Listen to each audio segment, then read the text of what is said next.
So that brings us to the last question. Actually, three questions that touch the same topic. So what's your concrete advice for people in this room who have passion for Sanskrit and Sanskriti but have limited time? What can and should we do at our level to make an impact in reviving Sanskrit and stop pollution of our Sanskriti by vested interest groups?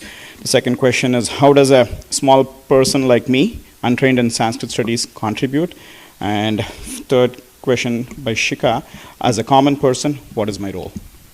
Okay, so all these are, I get flooded with emails all the time saying, long introduction on how great you are, and how person's biodata, how hard working he is, and I start reading them from the bottom up because at the end it says, okay, now what do I do? How do I help you? So the thing is that the person has forgotten to tell me what is his capability, because it depends on his capability. I mean, if he's got money, he can help us, he can fund a project. And this Purv Paksha conference we are doing, every one of those scholars needs to be sponsored because they have traveled, they need some stipend. So a person can say, I'll sponsor 10 scholars towards your thing. Like the church says we sponsor a child or something like that. So a person can say, I'll sponsor a Kshatriya. Okay, somebody can do that. If somebody says that, look, I am a very good filmmaker, I'll come and make a documentary on each one of your books. I love it.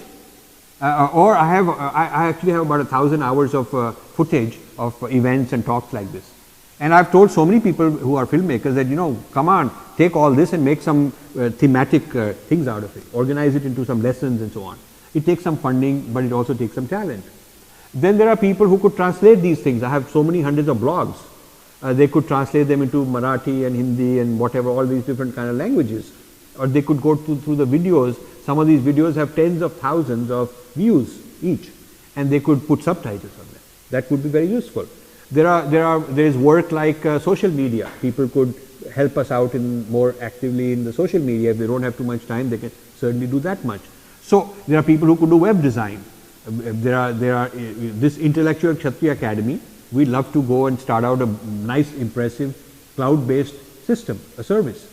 So that some work has to go.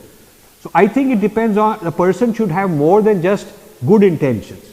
They are the best person who can define what precisely they can do, not only the type of work but quantify it, and very solid commitment, not let us down by, I have so many projects that have failed because a lot of people took them over and then they didn't do it, they got tired, they lost interest, there's more work than they thought, and that moment of enthusiasm is gone.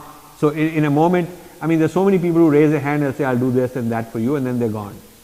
So I would say all three questions are wonderful. We appreciate them, thank them, but you need to come up with what you can do, what are your capabilities as they relate to our need, and what is the quantification of your commitment.